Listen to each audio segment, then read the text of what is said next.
السلام عليكم ورحمة الله وبركاته. إن الحمد لله نحمده ونستعينه ونستغفره ونعوذ بالله من شرور أنفسنا ومن سيئات أعمالنا.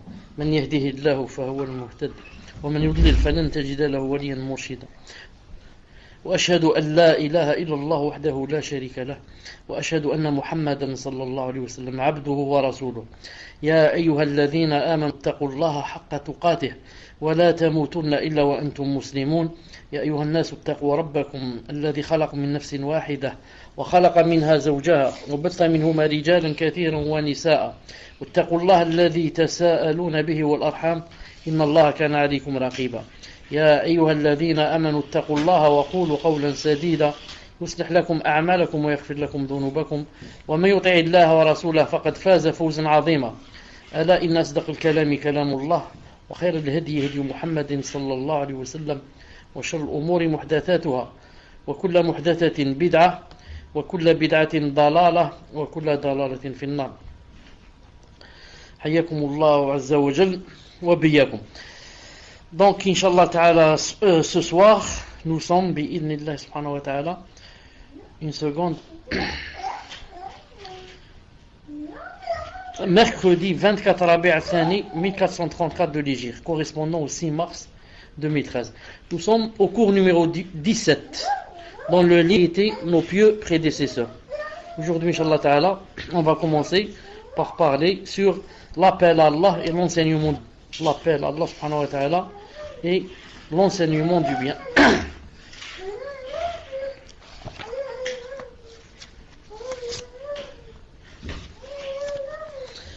Salman al-Farisi radiyallahu ta'ala anhu a dit, il a dit, une science qu'on ne divulgue pas est semblable à un trésor dont on ne dépense rien. Une science qu'on ne divulgue pas est semblable à un trésor dont on ne dépense rien. Avoir une science et ne pas la divulguer ni la propager, c'est semblable à avoir un trésor dont tu ne dépenses rien. Tu ne dépenses rien.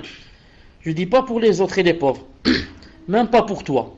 Même pas pour toi, tu ne remplis pas ton ventre, ni t'habilles convenablement. Ni les besoins de la vie, tu n'achètes rien. Donc tu as un trésor qui ne te sert à rien. Mohammed ibn al-Qasim rapporte, rahimahullah, il a dit, lorsque nous faisions nos adieux à Malik, rahimahullah, il nous disait, qu'est-ce qu'il nous disait?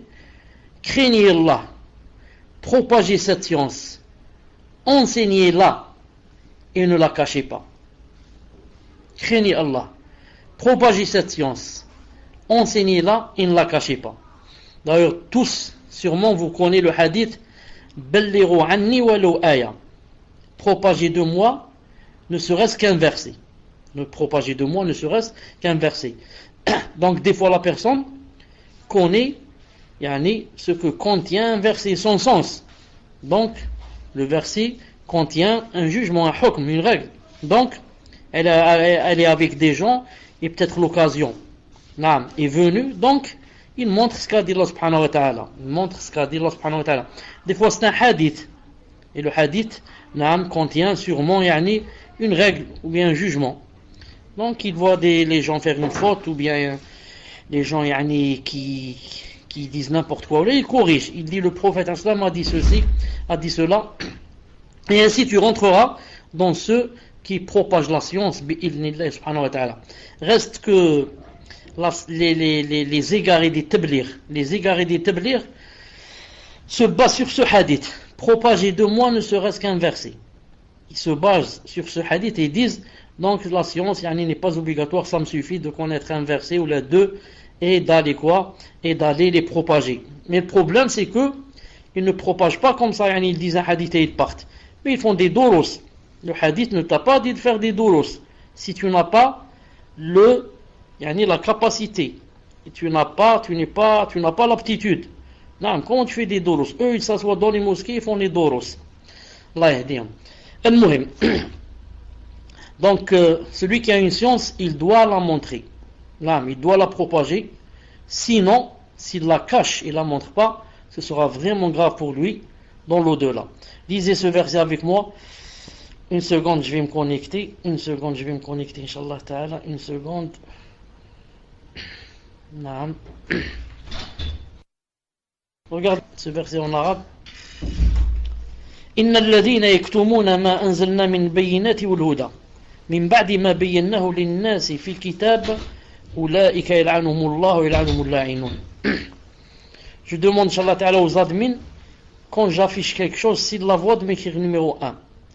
Ah, Jazakallah, c'est ancien ça. C'est pas la peine que je le répète, Inch'Allah ta'ala, c'est connu. المهم إن الذين يكتمون ما أنزلنا من بينات والهدى من بعد ما بيناه للكتاب أولئك يلعنهم الله ويلعنهم اللاعنون أيضا يلعنهم اللاعنون. Ceux qui cachent ce que nous avons fait descendre en fait de preuves et de guides après l'avoir exposé ou là, après l'exposé que nous en avons fait aux gens dans le livre, voilà ce qu'Allah maudit et que les maudisseurs maudissent. Allahu Akbar. Celui qui cache ce que nous avons fait descendre comme preuve dans le livre d'Allah subhanahu wa ta'ala, le Coran et la Sunna aussi. Voilà ce qu'Allah ta'ala maudit et que les maudisseurs maudissent aussi. Sufyan ibn Uyayna, Al-Hasan al-Basri rahimahullah, Al-Hasan al-Basri rahimahullah a dit: Fils d'Adam, 4 choses te sont obligatoires vis-à-vis des adeptes de ta religion. 1. Aider celui qui est bienfaisant. 2. Aimer celui qui se repent. 3. Demander pardon pour celui qui commet des péchés. Non, lui demander des pardons. 4. Demander à Allah qui lui pardonne. 4. Et appeler celui qui tourne le dos. Appeler celui qui tourne le dos. Sufyan ibn Uyayna rahimahullah a dit: tu dois conseiller pour Allah ses créatures, car tu ne le rencontreras pas avec meilleure œuvre. Tu dois conseiller pour Allah Azza wa Jalla ses créatures, car tu ne le rencontreras pas avec meilleure œuvre. Tu ne peux pas rencontrer Allah Ta'ala avec meilleure œuvre que quoi? Que d'avoir conseillé ses créatures. Et quand on les conseille avec quoi? Comme ça de notre tête, notre philosophie. On les conseille d'après ce qu'on connaît dans le Coran et la Sunna. On ne va pas les conseiller avec quelque chose qui contredit le Coran et la Sunna. Donc, ça revient à quoi? À propager la science. Et ceux qui propagent la science, subhanallah al-azim, donc ceux-là, ils font le travail pour que les gens aillent vers Allah subhanahu wa ta'ala. Ce sont presque, comme on dit, des ambassadeurs ici dans cette dunya. Ils font comment orienter les gens vers Allah subhanahu wa ta'ala, vers tawbah, vers le repentir, vers l'abandon des péchés, comme ça. Donc vraiment ils ont quoi? Vraiment ils ont des récompenses Yawm al-Qiyamah. Il a dit: tu ne vas pas rencontrer Allah subhanahu wa ta'ala avec meilleure œuvre. Abu al-Hussein ibn al-Munadi rahimahullah rapporte, il a dit: Abu Hamdoun Atib comptait parmi les meilleurs des ascètes, enseignant le Coran. Qu'est-ce qu'il faisait? Il se rendait dans les lieux où on ne trouvait personne pour enseigner aux gens. Il leur enseignait, et lorsqu'ils avaient mémorisé, ils se rendaient en un autre lieu de la même manière. Non. Je répète, qu'est-ce qu'il faisait? Il se rendait dans les lieux où on ne trouvait personne pour enseigner. Il leur enseignait, et lorsqu'ils avaient mémorisé après, qu'est-ce qu'il fait? Il se rendait en un autre lieu de la même manière. Ensuite, je dis, à part de la personne qui propage la science, à part ce qu'il attend chez Allah subhanahu wa ta'ala comme grande rétribution, à part cela, dans cette vie, ça l'aide à quoi? Ça l'aide à revivifier son cœur. Non, ton cœur, de temps en temps, il tombe malade. De temps en temps, s'il n'y a rien, ni da'wa, ni tu propages la science, ni tu parles des hadiths, ni rien, ton cœur, tu vas sentir qu'il commence comme une fleur, qui commence à sécher, une fleur. Non. Donc toi, quand tu parles aux gens et tu dis Allah Ta'ala a dit, le messager a dit, Allah Ta'ala a dit, le messager Hashem a dit, tu expliques comme ça aux gens, à tes amis, à ton entourage, tu vois que ton cœur, subhanallah al-azim, commence à revivifier de nouveau. Il renaît de nouveau. Tu commences à sentir la saveur de la foi. Tu commences à sentir donc que tu as un rôle. Et quel rôle? Le rôle des messagers. Non, quel rôle? Il y a des gens qui font ça spécialement pour propager la perversité. D'autres pour propager le coffre. Pour propager comment adorer Iblis. Il y a maintenant des sectes comme ça, les adorateurs des shaitans. Et toi, subhanallah al-azim, tu es là sans être payé ni rien. Tu propages la science d'Allah subhanahu wa ta'ala en espérant que demain, c'est lui qui va te payer bi'idhnillahi ta'ala. C'est lui qui va te payer bi'idhnillahi ta'ala. Abdul Karim ibn Abi Umayya, rahimahullah, a dit: faire revenir quelqu'un, une personne, d'un avis exécrable, ou bien d'un faux avis, ou bien d'une bid'a par exemple, mais préférable au fait d'accomplir une retraite spirituelle d'un mois. Non, que je sois la cause pour faire revenir quelqu'un d'un avis exécrable, qui est faux, qui est bid'a, qui est contraire au Coran et à la Sunna, mais préférable à aller rester un mois enfermé dans la mosquée. Alors que vous savez, celui qui reste un mois dans la mosquée ou les 10 jours là, quelles sont les récompenses qu'il a. Mais il a dit, ça c'est mieux pour moi, je préfère ça. On rapporte que Ibn Shihab, rahimahullah, se rendait chez les Bédouins et leur enseignait. Il se rendait chez les Bédouins et les campagnards et leur enseignait. Saïd ibn Jubair, rahimahullah, a dit: j'espère que les gens ont pris ce que je possède comme science, car c'est ce qui me préoccupe. J'espère que les gens ont pris ce que je possède comme science. Car c'est quoi? C'est la seule chose qui me préoccupe. C'est comment leur donner ce que Allah Ta'ala m'a donné. Comment leur donner et propager ce que Allah Azza wa Jal, avec ce dont Allah Ta'ala m'a gratifié. Naam. Hamad ibn Abdullah rapporte, il a dit: j'ai entendu Sha'bi rahimahullah dire: ne privez pas de science ces adeptes, les adeptes de la science, les talibul ilm, ne les privez pas de la science, sinon vous commettrez un péché. Et n'accordez pas la science à ceux qui n'en sont pas adeptes, sinon vous commettrez un péché. Non, n'accordez pas la science, ne privez pas de science ces adeptes, les adeptes de la science, sinon vous commettrez un péché. Et n'accordez pas la science à ceux qui n'en sont pas adeptes, sinon vous commettrez un péché. Abu Daoud, alayhi rahmatullah, rapporte, il a dit: Ibrahim ibn Tu'man, ou bien Tuhman, est parti dans le but d'accomplir le pèlerinage. Une fois il est parti dans le but d'accomplir le pèlerinage, un pèlerinage surérogatoire, pas le pèlerinage de l'islam. Et avant d'arriver à Neysabur, il constata que ses habitants avaient adopté la croyance de Jahm ibn Safwan. Ils étaient devenus des Jahmites. Il a dit alors: rester auprès d'eux est meilleur que le pèlerinage.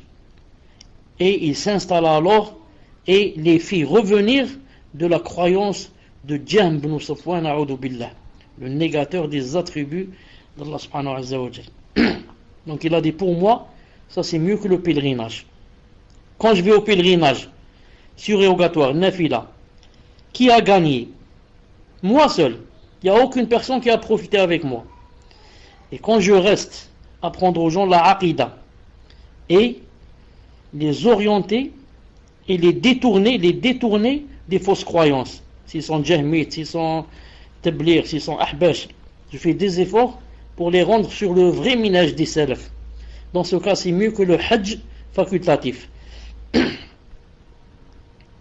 Uthman ibn Ata, rahimahullah, rapport de son père, radiyallahu ta'ala anhu, il a dit, mon père a dit, l'œuvre en laquelle j'ai le plus confiance, c'est ma propagation de la science. Non, l'œuvre en laquelle j'ai le plus confiance, c'est ma propagation de la science. Abu Moussa al-Khawlani rahimahullah a dit, les savants sont de trois catégories. Les savants sont de trois catégories.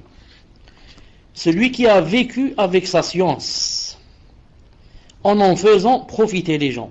Celui qui a vécu avec sa science, et en même temps il fait profiter les gens. Deuxième catégorie, celui qui a vécu avec sa science, sans en faire profiter les gens. Troisième catégorie, celui qui a fait profiter les gens de sa science, tout en se conduisant à sa perte. Donc le meilleur c'est qui?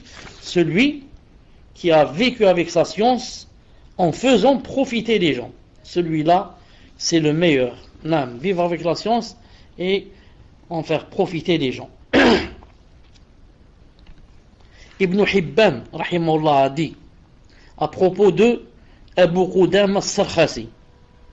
À propos de Abu Qudama as-Sarkhasi, il a dit, c'est lui qui a fait apparaître la sunna à Sarkhas, c'est une ville, à Sarkhas, et y a appelé les gens.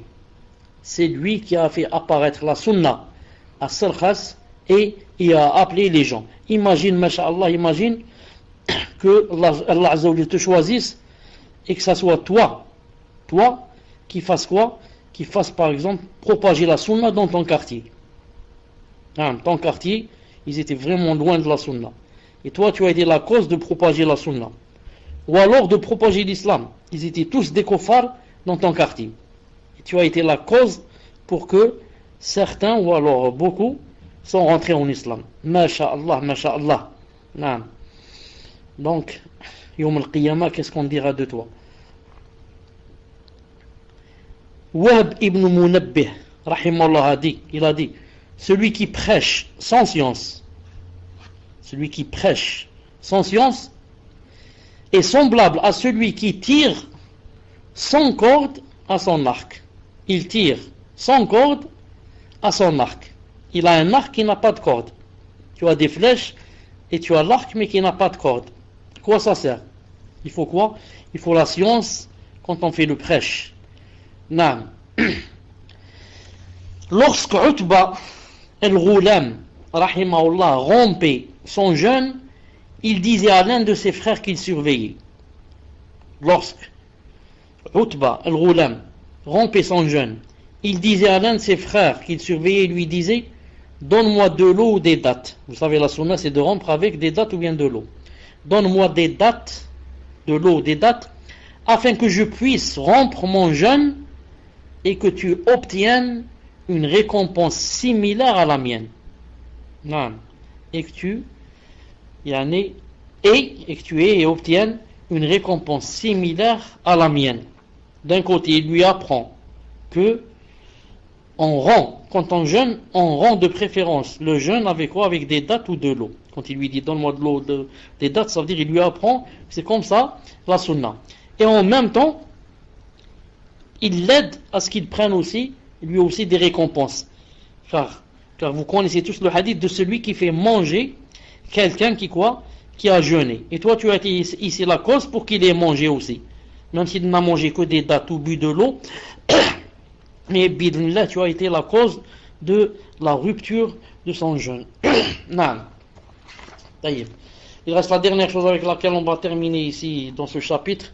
Al-Hassan al-Basri rahimahullah a dit, nous avons cherché et considéré cette chose et nous n'avons trouvé personne agissant sans science sans que ce qu'il corrompt soit plus important que ce qu'il amende.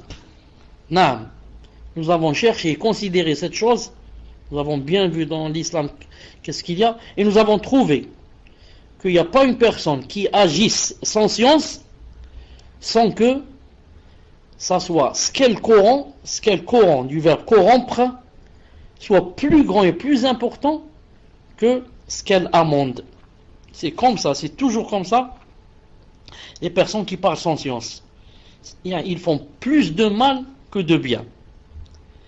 Ils corrompent beaucoup plus qu'ils n'amendent. Non. Si vous voulez, comme exemple, rappelez-vous la personne qui avait tué 99 personnes et qui avait demandé qu'on lui montre quelqu'un pour qu'il lui demande s'il peut faire le repentir ou pas. Il a dit montrez-moi un savant. Et ils l'ont orienté vers qui? Vers un adorateur. Il y a une grande différence entre l'adorateur et le savant. D'ailleurs, même le prophète a dit la différence entre l'adorateur et le savant, ou bien le savant et l'adorateur, c'est comme la lune, c'est comme la différence entre la lune et les autres astres. Regardez la différence entre la lune et les autres astres. On l'a orienté vers qui? On l'a orienté vers un adorateur qui passe la nuit à prier et les jours à jeûner, mais pas de science. Il lui a dit, j'ai tué 99 personnes. Est-ce que je peux faire le repentir? Allah accepte de moi? Et il lui a dit, non, c'est pas possible. Tuer déjà une seule personne, c'est très grave. 99 personnes, c'est impossible. Alors l'autre, par désespoir, il a dit donc, je termine les 100. Et il a tué cet adorateur, ce djahel. Donc cet adorateur qui était djahel et ignorant, est-ce qu'il a fait du bien? Il a fait du mal. Du mal à qui? À deux personnes. D'abord à lui-même. Il s'est tué. Il a été la cause d'être tué. À cause de sa fatwa. Et deuxièmement, il a fait du mal à la personne qui est venue poser la question. Il lui a fermé toutes les portes. Il l'a bloqué. Subhanallah al-Azim. Rappelez-vous aussi le sahabi radiyallahu ta'ala anhu qui avait une fracture dans la tête une fois et qui, lorsqu'il s'était endormi une fois, il avait fait un songe érotique. Et le matin, il avait demandé aux sahaba qui étaient avec lui, je crois qu'ils étaient en voyage, il leur a demandé est-ce que c'est possible de faire le tayammum et de ne pas faire le ghusl, de ne pas se laver à cause de la fracture qu'il avait dans la tête. Ils lui ont dit non, on ne te trouve pas d'excuses, tu dois te laver. Il s'est lavé, il est mort. Lorsque le prophète sallallahu alayhi wa sallam a eu vent de cette affaire, qu'est-ce qu'il a dit? Il a dit qataluh, ils l'ont tué. Qatalahumullah, qu'Allah ta'ala les tue, ils l'ont tué. Certains ont dit qatalahumullah, c'est-à-dire il les a maudits. Regardez donc des sahaba radiallahu ta'ala anhum, et quand une personne des fois parle sans science, comment les choses se retournent contre elle et comment une personne qui n'a pas de science peut faire de mal. Ils ont été la cause ici que un sahabi est mort radiallahu ta'ala anhu. Al-Muhim, alhamdoulilah, je dis par rapport à ces sahaba radiallahu ta'ala anhum qui ont été la cause de la mort de cette personne, je dis alhamdoulilah que le prophète sallallahu alayhi wa sallam a dit dans un hadith rapporté par Muslim, il a dit, Ya Allah, toute personne que je maudis ou que j'insulte ou que je maudis dans un état de colère, Ya Allah, faites de sorte que ce que je dis soit pour lui une zakat et une purification. Alhamdulillah Rabbil Alamin. Donc c'est une règle. Lorsque le prophète sallallahu alayhi wa sallam maudit quelqu'un, on voit c'est qui ce quelqu'un. Si c'est un pervers, bon, pas un pervers, si c'est un kafir, un mushrik, on dit que puisse Allah subhanahu wa ta'ala exaucer cette doua. Mais si c'est un croyant, un musulman, donc c'est une purification pour lui.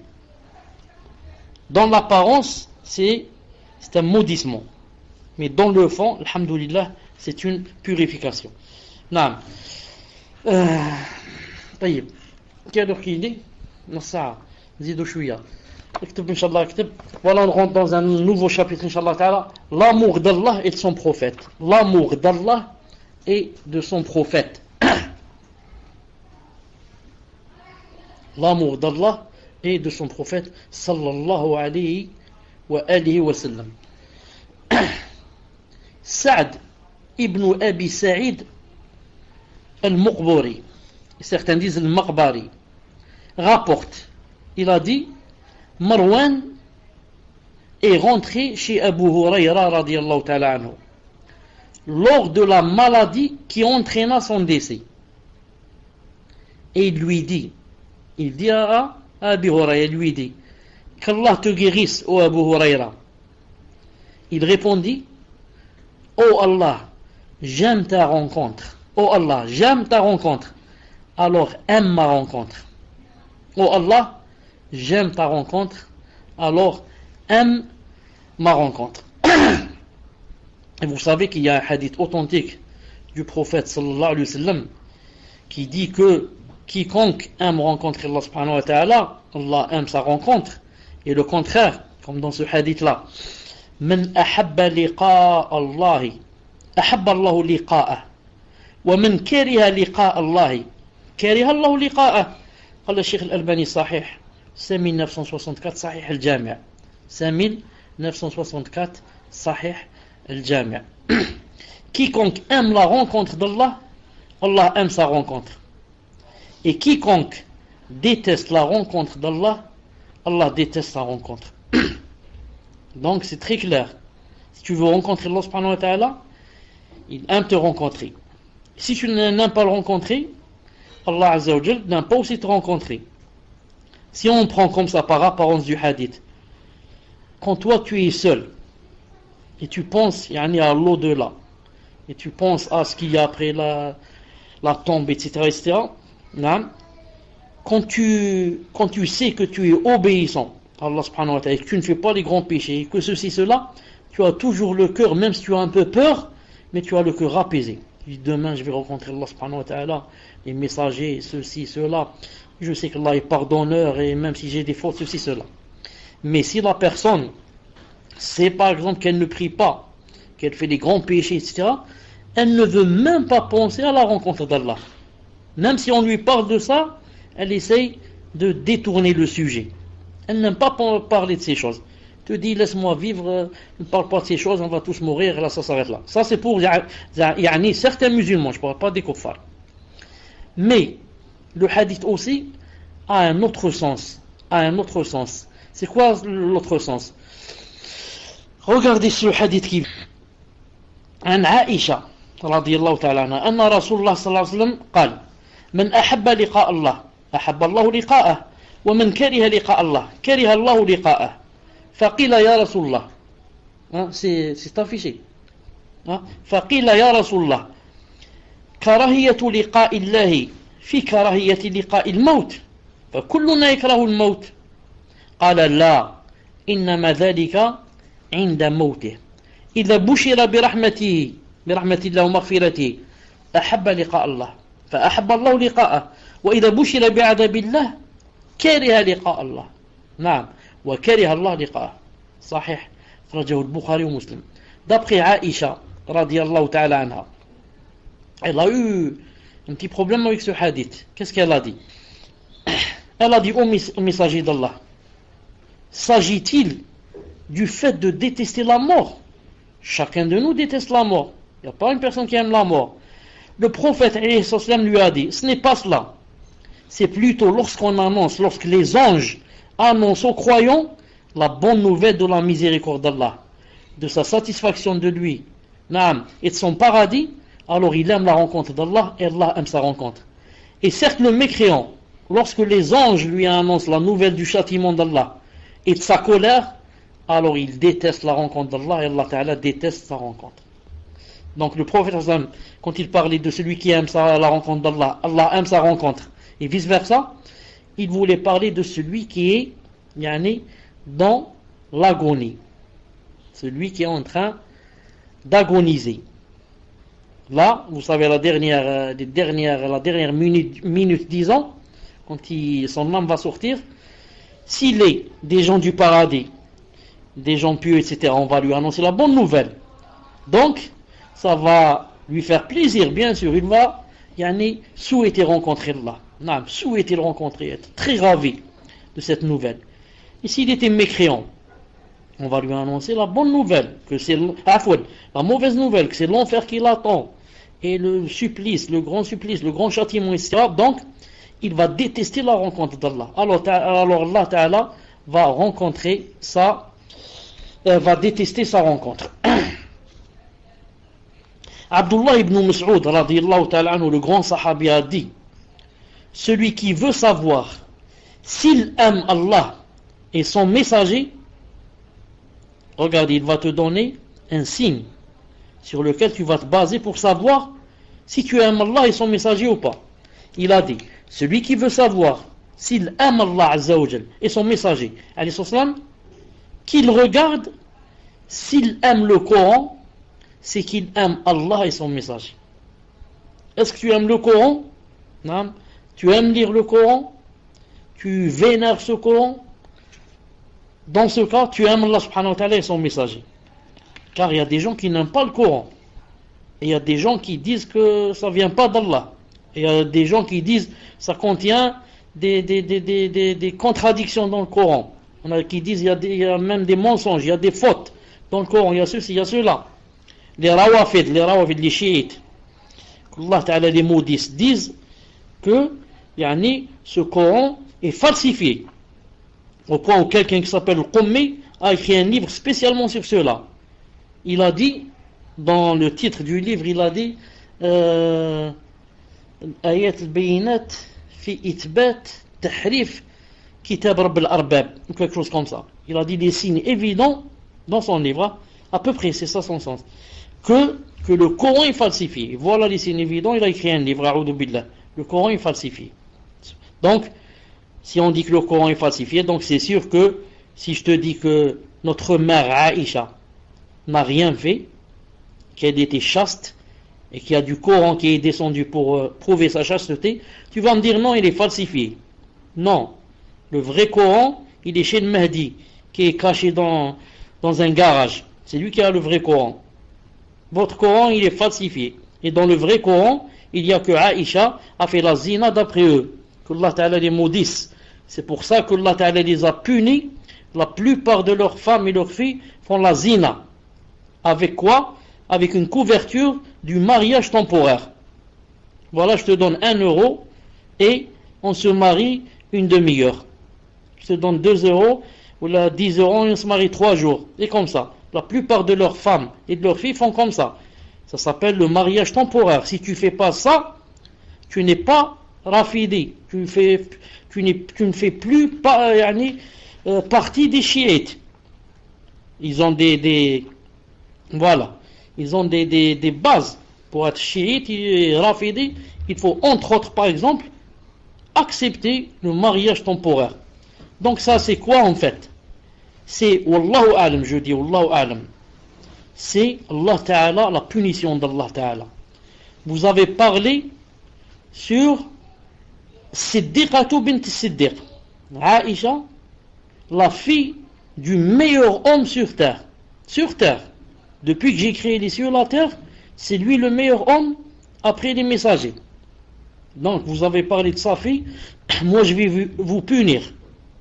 Et le shaitan va vous embellir la zina pour comme ça que toutes vos filles ou la plupart vont faire la zina et dire que non, ça c'est l'islam. C'est l'islam qui a dit que vous pouvez faire ça.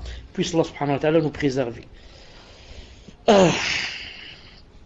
Al-Fudayl rahimahullah a dit bonne annonce, annonce la bonne nouvelle à celui qui s'écarte des gens, se rapproche de son Seigneur et pleure sur ses péchés. Annonce la bonne nouvelle pour celui qui s'écarte des gens, se rapproche de son Seigneur et pleure sur ses péchés. Quand on a dit ici s'écarte des gens, c'est pas ne pas aller travailler ou ne pas rencontrer des amis. Non. Des gens futiles, des gens qui me détournent de mon dîn. Des gens qui me parlent seulement du matin au soir de la dunya. du commerce, des habits, la dernière robe, la dernière coiffure, la ceci, cela. Qu'est-ce qu'il va faire? Petit à petit, il va m'embellir la dunya dans mon cœur. Et Allah Ta'ala n'a donné à aucune personne deux cœurs. Tu as un seul cœur. Ton cœur, tu vas le remplir de dunya. L'au-delà va devenir très très petit dans ton cœur. Il n'y a plus de place. Tellement la dunya a pris de place dans ton cœur qu'il ne reste rien pour l'au-delà. Ou alors, ce qui reste, c'est vraiment minime. Comme dit Cheikh al-Islam Ibn Taymiyyah, rahimahullah, il dit par exemple, ceux qui lisent les livres des biographies des savants, je vais lire moi un livre sur Karl Marx, je vais lire un livre sur Pascal, un livre sur je ne sais pas qui, sa vie, etc. Je vais m'intéresser. Il a dit, dans ton cœur, il n'y aura plus de place pour la biographie du prophète sallallahu alayhi wa sallam. Naam. Et quand tu lis d'autres livres aussi sur la dunya, tu te remplis, il n'y aura plus de place pour lire le Coran. Quand tu veux lire le Coran, il n'y a plus de place dans ton cœur pour lire. Tu n'es plus intéressé. Et comme ça. Naam. Donc ici, il a dit, moi je m'éloigne des gens, c'est-à-dire des gens futiles, des gens mauvais, ça, mais dans quel but? Je m'éloigne et je vais chez moi et je vais voir je ne sais pas quoi dans la télé.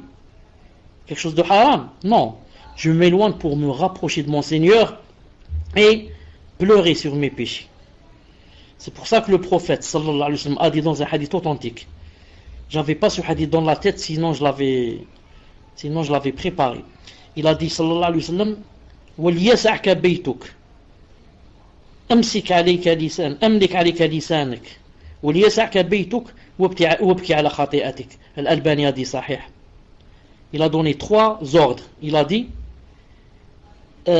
أملك عليك لسانك. أملك يعني retiens ta langue. Retiens ta langue. Attention, la langue c'est un serpent.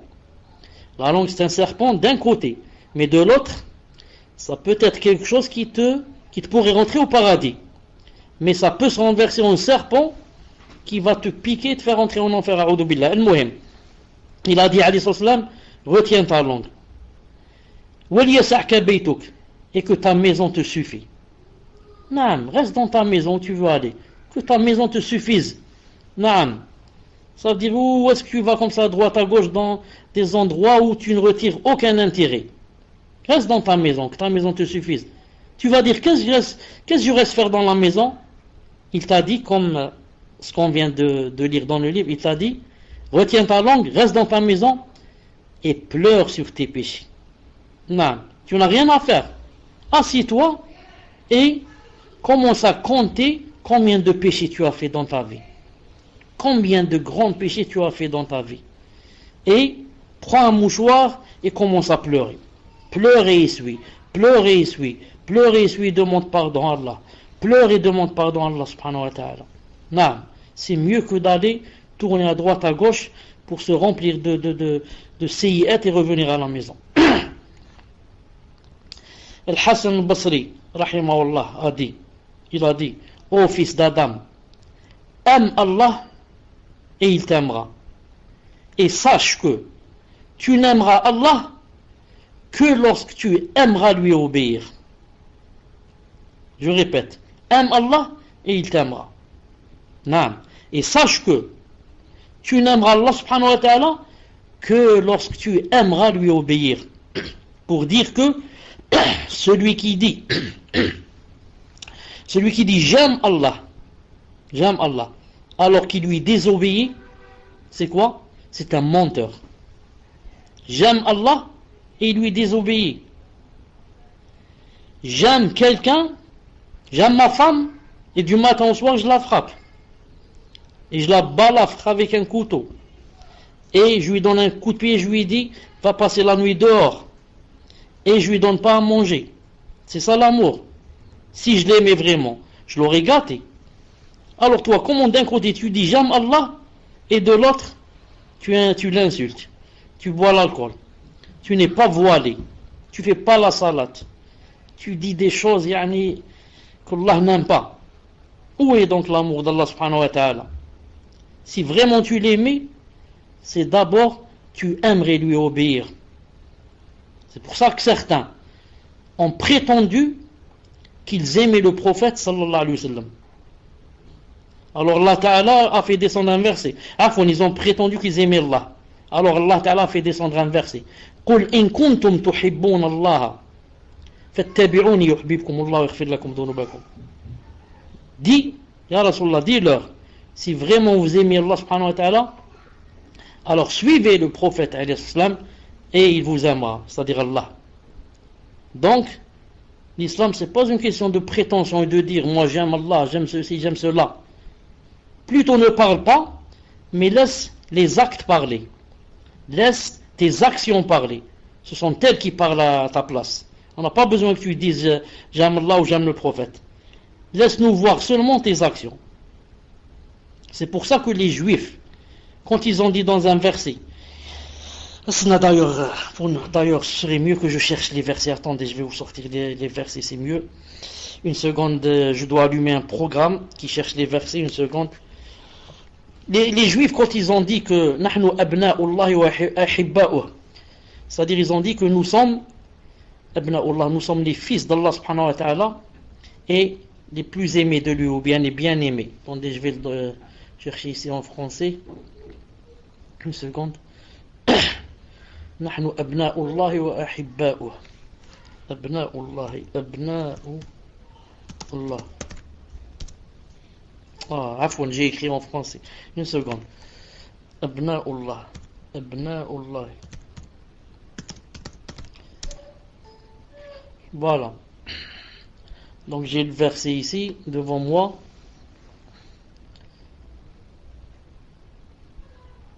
Une seconde. C'est un peu difficile pour... Regardez ce verset.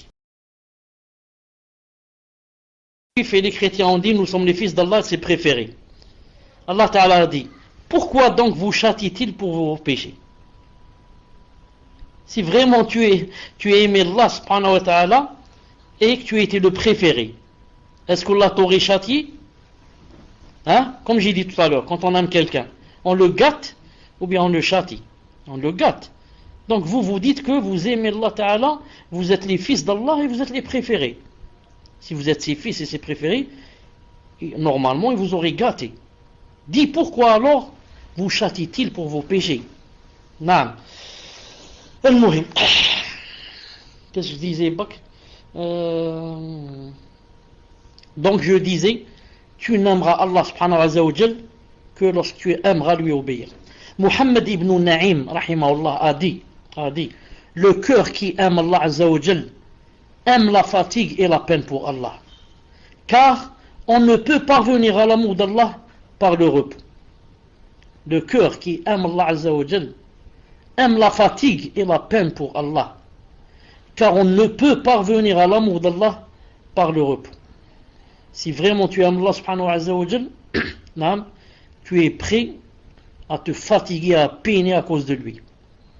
Mieux encore, à te sacrifier et à donner tout ce que tu as de plus cher, comme bien, famille et toi-même, pour sa cause. Vous savez qu'il y a des gens qui meurent pour Allah subhanahu wa ta'ala. Il a donné tout ce qu'il a de plus cher, c'est son âme pour Allah subhanahu wa ta'ala. Et je dis ici, plus l'amour d'Allah subhanahu wa ta'ala est grand et sincère, et plus tu peux donner. Et moins l'amour d'Allah subhanahu wa ta'ala est grand, et moins tu peux donner fi sabilillah. C'est-à-dire que deux personnes qui vont faire l'aumône, et les deux, ils sont riches. Quelqu'un il donne 100 euros, et l'autre il donne 1 euro. Celui qui a donné 100 euros, c'est quelqu'un qui aime Allah subhanahu wa ta'ala plus que l'autre. La preuve, j'ai pu donner 100 euros, ça m'a fait pas peur. L'autre il a eu peur, il a donné seulement 1 euro, et il a vu que c'est tout ce qu'il méritait. Et l'autre il a donné 100. Peut-être qu'il donnerait plus. Subhanallah al-azim.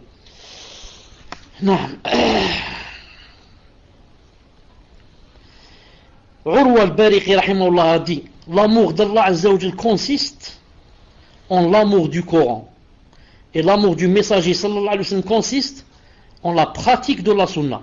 C'est ce qu'on disait tout à l'heure. Aimer Allah subhanahu wa ta'ala consiste en l'amour du Coran. C'est pas possible de dire j'aime Allah subhanahu wa ta'ala alors qu'il y a des gens qui n'ouvrent le Coran qu'une fois seulement pendant le Ramadan. Et pendant toute l'année, ils n'ont pas le temps d'ouvrir le Coran.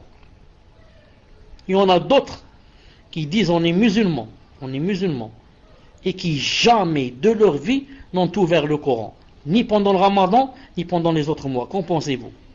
Jamais de leur vie n'ont ouvert le livre d'Allah Azza wa Jal et ne savent ce qu'il y a à l'intérieur. Alors que ils sont avides de connaître ce qu'il y a dans d'autres livres, des livres que des gens comme nous ont écrits. Naam, ils lisent avant de dormir. Sur le chevet, il y a toujours un livre, il lit. Alors que la personne qui a écrit ce livre, c'est une personne comme nous, qui est faible, qui tombe malade, qui va aux toilettes, qui vomit, qui ment, qui se trompe quand elle parle, qui ment quand elle écrit. Subhanallah al-Azim, est le meilleur livre qui puisse exister dans le monde, le livre de ton Seigneur, où il y a la guidée, la guidance, la guidée, où il y a seulement tes intérêts, où il y a tes intérêts de cette vie et de l'au-delà.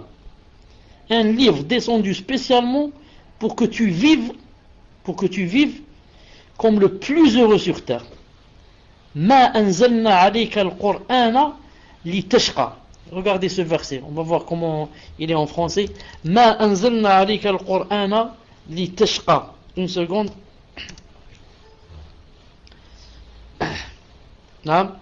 Regardez qu'est-ce que ça donne en français. Et nous n'avons point fait descendre sur toi le Coran pour que tu sois malheureux. Allahu Akbar. Allahu Akbar. Et nous n'avons point fait descendre sur toi le Coran pour que tu sois malheureux. Donc qu'est-ce que ça veut dire? Ça veut dire j'ai fait descendre sur toi, ou là sur vous, ou là pour vous, le Coran pour que vous soyez heureux. C'est pas pour que vous soyez malheureux. Donc, quiconque est malheureux dans cette vie, ça veut dire que il n'a pas pris de ce qu'il y a dans le Coran. Naam. Il n'a pas lu le Coran et ne s'est pas contenté, suffit à ce qu'il y a dans le Coran. Sinon, Allah Ta'ala dit que ce Coran est descendu spécialement pour nous rendre heureux. Subhanallah al-Azim. Et il a dit ensuite, l'amour du messager consiste à quoi? À la pratique du sunnah. C'est comme je dis la sunna. Comme je disais tout à l'heure, c'est pas la peine de dire j'aime le prophète sallallahu alayhi wa sallam. Naam. Montre-moi seulement, est-ce que ton physique et tes actes sont conformes à la sunna du prophète, c'est tout. Si ton physique et les actes que tu fais sont conformes à la sunna, tu l'aimes, sans que tu le dises. Même si tu ne le dis pas, moi je peux témoigner que tu l'aimes.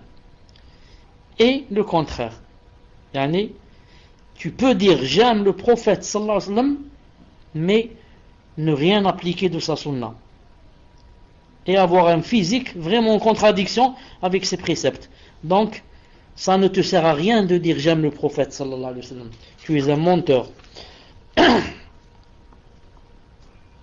Shu'aib ibn Harb rapporte, rahimahullah, il a dit je suis entré chez Malik ibn Maroul alors qu'il était assis seul chez lui. Je lui ai dit ne te sens-tu pas seul? Ne te sens-tu pas seul? Il me répondit quelqu'un peut-il se sentir seul avec Allah? Quelqu'un peut-il se sentir seul avec Allah? Naam, Allahu Akbar, c'est vraiment la réponse qu'il fallait. Naam. Quand je suis seul, moi, je ne suis pas avec mes tentations, avec le shaitan, avec les passions, en train de voir des choses de haram, en train de parler de haram. Non, je suis avec Allah subhanahu wa ta'ala. Ou bien en train de lire son livre, ou bien en train de demander la science, ou bien en train de mentionner Allah, le mentionner avec mes lèvres, ou au moins dans mon cœur. Non. Au contraire, quand tu es dans une situation pareille, et que tu commences à sentir la saveur dans ton cœur, tu souhaiterais que personne ne vienne t'entraver. Que personne ne vienne frapper à la porte pour te faire des embûches. Et rentrer et commencer à discuter de rien, et de la pluie et du mauvais temps, etc. Alors que toi, tu étais, masha'Allah, occupé à lire, à apprendre et à mentionner Allah subhanahu wa ta'ala. Donc, on peut être avec des gens, avec une compagnie de gens, et on se sent dans le cœur esselé. On se sent abandonné. On se sent avec un cœur gros. Alors qu'on est avec des gens, ils sont en train de rire, de dire des blagues, de chanter, de ceci, cela. Mais dans ton cœur, c'est comme si, subhanallah al-azim, tu as le cœur gros. Donc, pourtant, on est en compagnie. Et le contraire, tu peux être seul dans ta pièce, dans ta chambre, seul. Mais tu te sens le plus heureux. Car tu n'es pas seul en fait. Tu es avec ton créateur qui t'a créé. Naam. Tu es en train de lui parler, de l'invoquer, de l'implorer, de lui pleurer. Et comme ça. Naam. Utba ibn al-Ghulam, rahimahullah, a dit: Ya Allah, si tu me châties, je t'aime. Et si tu me fais miséricorde, je t'aime. Ya Allah, si tu me châties, ma'alish, je t'aime. Et si tu me fais miséricorde, je t'aime aussi. Al-Fudayl, rahimahullah, a dit: si, écoutez bien, si sont semblables pour toi, le don et la privation d'Allah, alors tu as atteint le sommet de l'amour d'Allah. Non, ça c'est un signe pour savoir si tu as atteint le sommet de l'amour d'Allah ou pas. C'est quoi ce signe? Lorsque les dons d'Allah et ses privations sont pour toi à égalité. C'est-à-dire que Allah Ta'ala te donne ou te prive d'une chose, c'est pour toi pareil. Tu l'aimes toujours. Tu as atteint donc le sommet de l'amour. Pourquoi? Parce que beaucoup de gens aiment Allah subhanahu wa ta'ala pour les grâces qu'il leur donne, les ni'mas qu'il leur donne. Mais dès qu'il leur donne un malheur, ou les prive d'une chose qu'ils aimaient, ou leur enlève une chose qu'ils avaient, à laquelle ils tenaient beaucoup, khlas, ils n'aiment plus Allah subhanahu wa ta'ala. Ou alors ils pensent de lui du mal. Subhanallah al-azim. Donc tu aimes Allah subhanahu wa ta'ala seulement pour tes intérêts. Naam.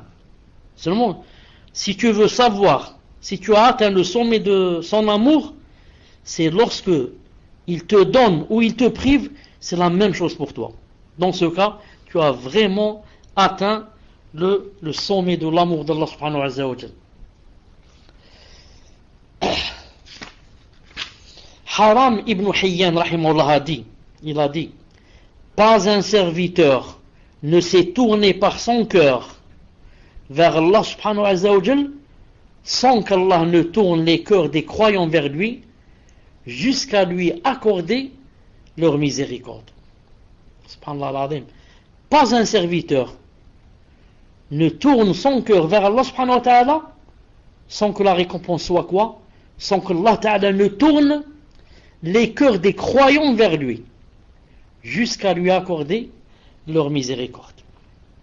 Toute personne qui tourne son cœur à 100% vers Allah subhanahu wa ta'ala, sincèrement vers lui, verra quoi? Verra que Allah subhanahu wa ta'ala fera tourner le cœur de ses créatures, surtout de ses serviteurs pieux, envers la personne qui a tourné son cœur vers Allah subhanahu wa ta'ala. Et toi tu vois que tu aimes des gens que peut-être tu as rencontré une seule fois. Tu aimes des gens qui n'ont rien de spécial pour être aimés. Je veux dire rien de spécial de la dunya. Ne sont ni riches, ni ont des postes dans des sociétés, dans des ministères, ni rien, ni des généraux, ni rien. Et tu les aimes. Subhanallah, pourquoi? Ce sont des gens pieux. Non. C'est Allah subhanahu wa ta'ala qui a récompensé, qui veut récompenser cette personne en faisant tourner les cœurs des créatures envers cette personne. Non.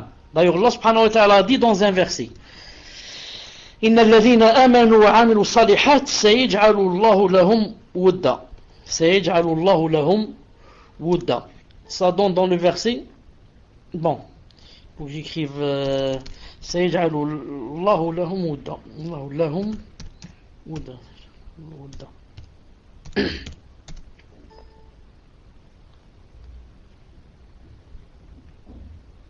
إن الذين آمنوا سيجعل الله لهم ودا سيجعل الله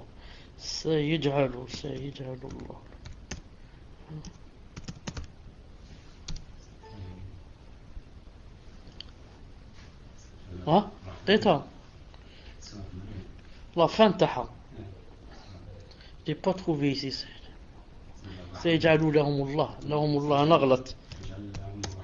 الرحمن جعلوا لهم الرحمن بارك الله فيك الرحمن. C'est pour ça que j'ai pas trouvé le verset. نعم. Voilà le verset Inch'Allah Ta'ala نعم qui يعني explique ce que je voulais dire. La fin sorte Rahman. À ceux qui croient et font de bonnes œuvres, Allah Ta'ala, qu'est-ce qu'il va faire? Il va leur accorder son amour. Et comme vous savez dans le hadith authentique, Allah Ta'ala va appeler Jibril.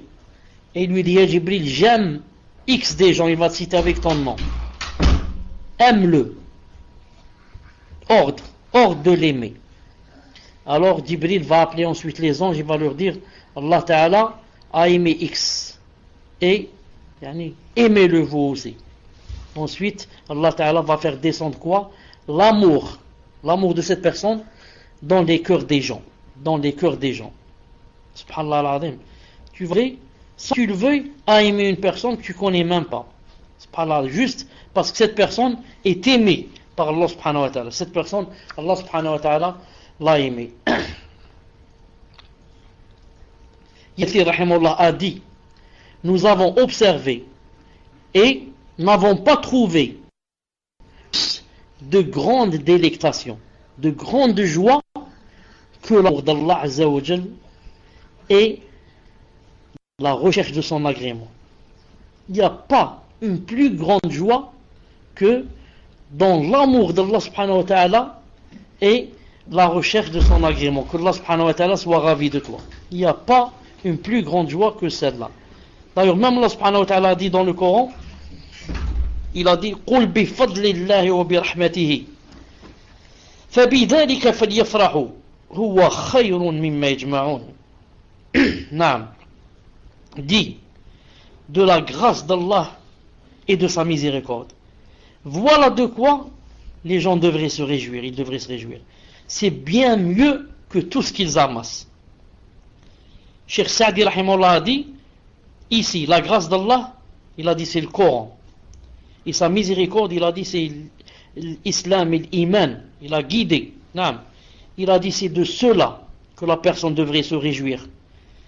Qu'elle lise le Coran, qu'elle ait été guidée, qu'Allah Ta'ala l'ait aidée à la faire entrer en islam. Et que maintenant, elle puisse lire le Coran.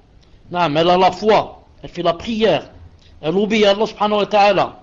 Voilà de quoi toute personne devrait se réjouir. C'est bien mieux que tout ce que tu peux amasser dans cette vie. Tout ce que tu peux amasser.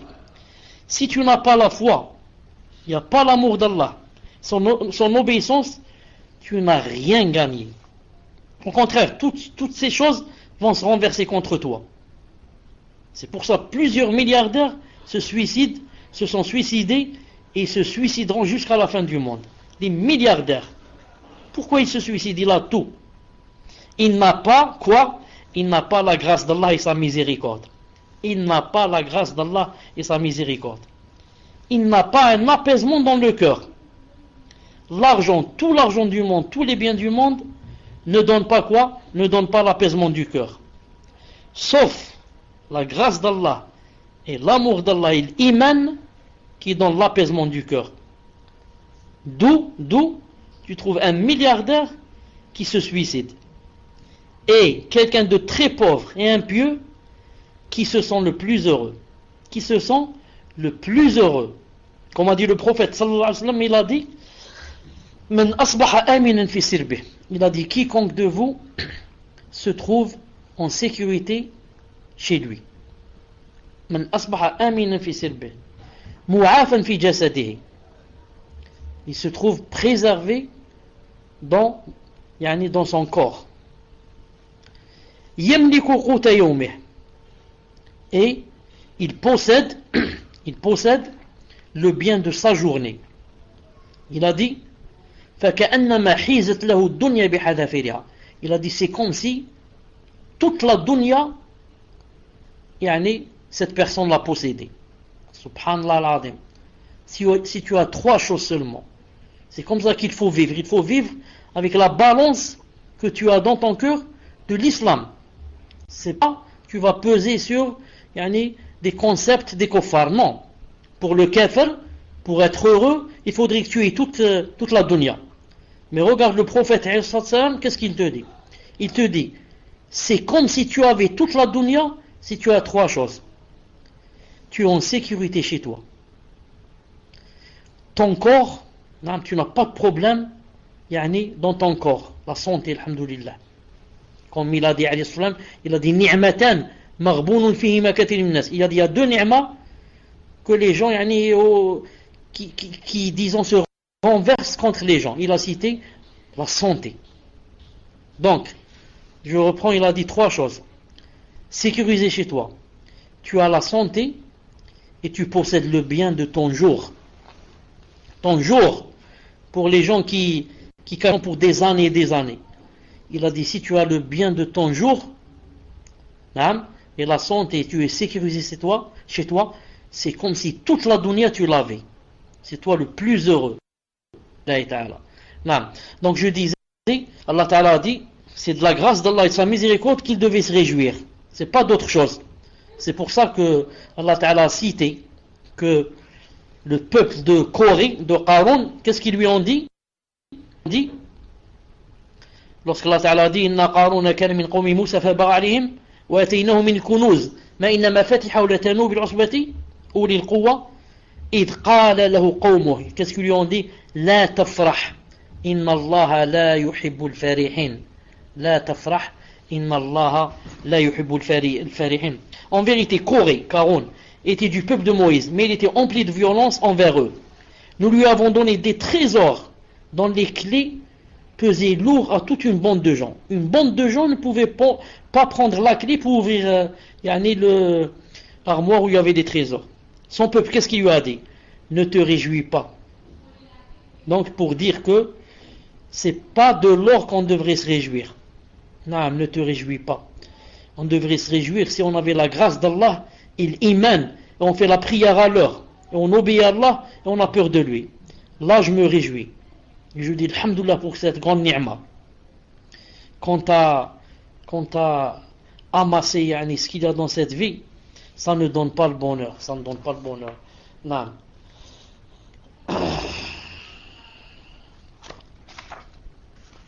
On a tardé aujourd'hui un peu. Je vais sauter des choses. Je vais lire encore deux, trois choses. Abdullah ibn Zakaria a dit, rahimahullah, il a dit, si on me donnait à choisir entre vivre 100 ans dans l'obéissance d'Allah Azza wa Jal, ou bien mourir dans la journée ou bien dans l'heure, je choisirais de mourir dans la journée ou dans l'heure. Pourquoi? Par acte de rencontrer Allah, son messager et ses serviteurs pieux. Celui-là, bien sûr, c'est pour les gens pieux. Les gens pieux, ce sont eux seuls qui, des fois, dans leur cœur, souhaiteraient qu'ils meurent. C'est interdit de souhaiter la mort, vous savez. C'est interdit de la demander. Mais si dans ton cœur seulement tu voudrais mourir, ce n'est pas interdit. Mais qui voudrait mourir? Même dans le cœur, qui voudrait penser à ça? Seulement ceux qui sont vraiment proches d'Allah subhanahu wa ta'ala. Ils sont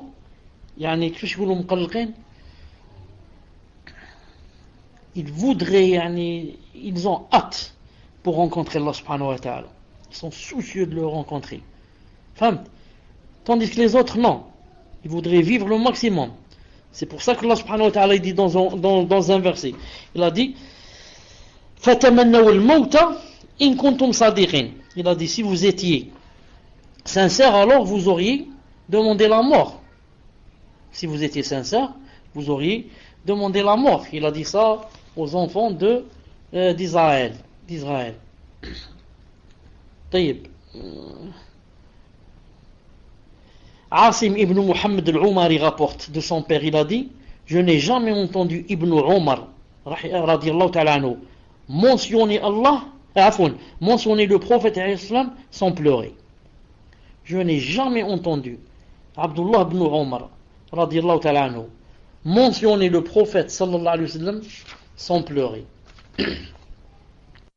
Amir ibn Qais rahimallah a dit, j'ai aimé Allah azza wa jal d'un amour qui a rendu aisée toute épreuve et m'a fait agréer toute chose.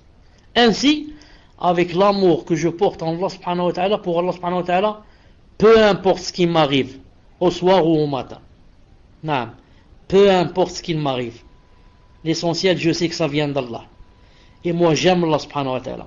Et quand je l'aime, je pense du bien de lui. Je sais que il ne m'a pas fait du tort. Ma maison a été brûlée. En revenant du travail, je trouvais ma maison brûlée ou volée. Il ne m'a pas fait du tort. Je mérite cela. Je mérite plus, alhamdoulilah, que le feu ne m'a pas atteint moi. Il a atteint seulement ma maison. Sinon, de par les péchés que je fais, je mérite plus que cela. Allah Ta'ala ne m'a pas fait de tort. Naam. Quoi qu'il m'arrive, naam, ça n'a pas d'importance. Que ce soit un bien ou un mal. Je sais que je ne sors jamais de de la volonté d'Allah subhanahu wa ta'ala. Je suis son serviteur, alors qu'il fasse de moi ce qu'il veut. C'est pas moi qui vais lui suggérer ce qu'il doit faire, ni lui apprendre ce qu'il doit faire, ni l'orienter. C'est lui qui m'a créé, c'est lui qui sait ce qu'il doit faire de moi. Non.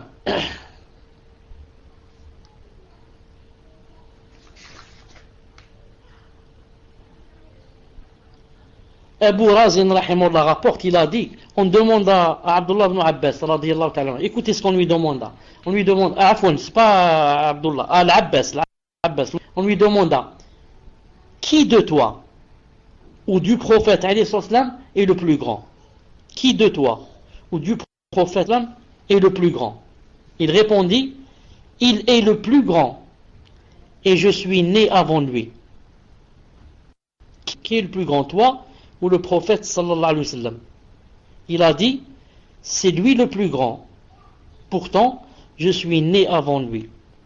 C'est-à-dire que même si moi je suis plus âgé que lui, mais je ne peux pas dire que je suis plus grand que lui. C'est un prophète, c'est lui le plus grand. Je ne peux pas dire que je suis plus grand que lui. Je peux dire seulement que je suis plus âgé que lui, mais pas plus grand. Regardez comment il respectait le prophète au point de ne pas pouvoir dire que je suis plus grand que lui. Non. Et enfin, pour terminer, je vais terminer avec ça. Un pieux prédécesseur, rahimahullah, a dit,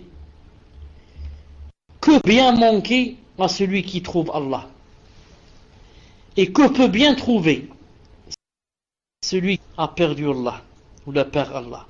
Je répète, que peut bien manquer à celui qui trouve Allah. Tu as trouvé Allah subhanahu wa ta'ala.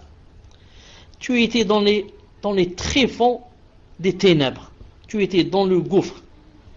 Tu étais sous terre. Tu étais un mort. Comme ça dit Allah Ta'ala des kuffars, qu'ils étaient des morts. Et maintenant tu as trouvé Allah subhanahu wa ta'ala. Qu'est-ce qu'il peut donc te manquer? Qu'est-ce qu'il peut donc te manquer? Et est-ce que les choses qui te manquent valent quelque chose comparé à la foi, comparé à l'islam, comparé à l'iman, comparé à l'amour d'Allah, ce qui t'attend demain quand tu vas le rencontrer, bismillah? Et le contraire. Et que peut bien trouver celui qui a perdu Allah, ou là qui perd Allah, celui qui n'a pas connu Allah, celui qui n'a pas été guidé, celui qui est toujours dans le coffre, toujours dans l'égarement. Naam. Qu'est-ce qu'il peut gagner? Naam. Est-ce que si on va lui donner tout ce, est-ce qu'il sera heureux? Il sera heureux quelque temps. 10, 20, 30, 40, 50 ans. Et la fin c'est quoi? Un mètre sous terre. Qu'est-ce qui l'attend là-bas? Et les serpents qui l'attendent, et le châtiment qui l'attend, et le supplice qui l'attend, et la colère d'Allah qui l'attend. C'est seulement dans la tombe Qu'est-ce qu'il attend après quand il va rencontrer son Seigneur? Qu'est-ce qu'on dit? On dit le verset Alhamdulillahi alladhi hadana li hada wa ma kunna linahtadiya lawla an hadana Allah. Je vais chercher ce verset en français et on termine inshallah ta'ala. Alhamdulillah alladhi hadana li hada. Alhamdulillah alladhi hadana li hada.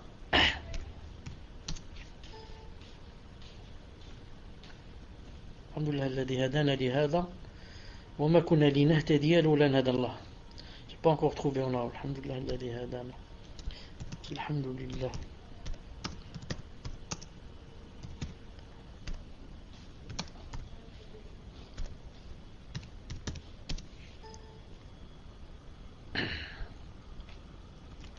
Une seconde.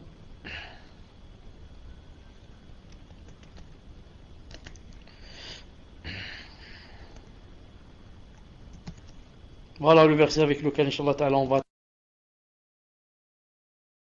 Donc là, Ta'ala, avant de faire entrer les gens au paradis, il va enlever toute la rancune de leur poitrine.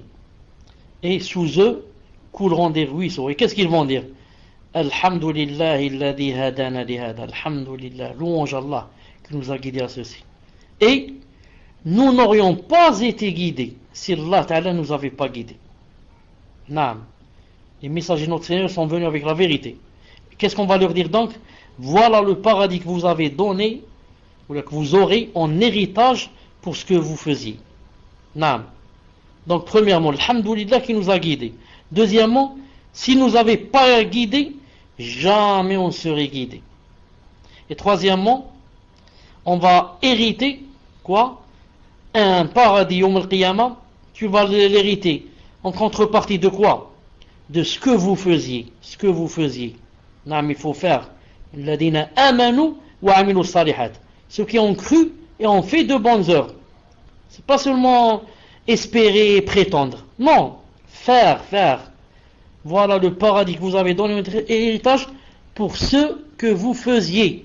C'est-à-dire que celui qui ne fait pas, il aura peur. Il aura peur, ça lui suffit pas qu'il dise c'est tout. C'est pour ça que Allah Ta'ala dit dans un autre verset wa nudu antikumul jannah allati urithumuha bima kuntum ta'malun. Une seconde. Urithumuha bima kuntum ta'malun. Bima kuntum ta'malun. On va terminer avec ce verset inshallah ta'ala. Une seconde. Ta'malun. Une seconde. Wa nudu antikumul jannah. Wa nudu. Peut-être comme ça je vais trouver le verset.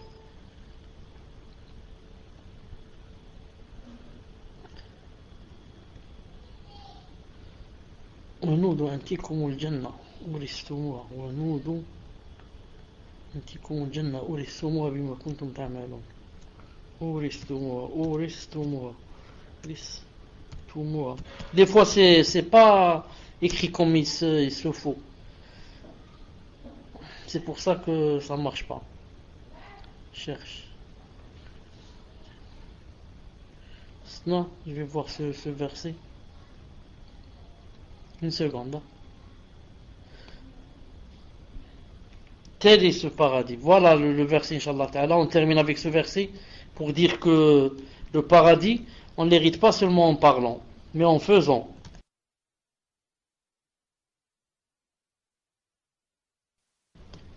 Tel est le paradis qu'on vous fait hériter pour ce que vous faisiez. Tel est le paradis qu'on vous fait hériter pour ce que vous faisiez. Non, il faut faire pour le paradis. Subhanak Allahumma bihamdik, ashhadu an la ilaha illa ant, astaghfiruka wa atubu ilayk. On va se rencontrer, Inch'Allah Ta'ala, dans un quart d'heure à peu près. Assalamu alaikum wa rahmatullahi wa barakatuh. ما فيش مشكلة إن شاء الله. السلام عليكم ورحمة الله وبركاته.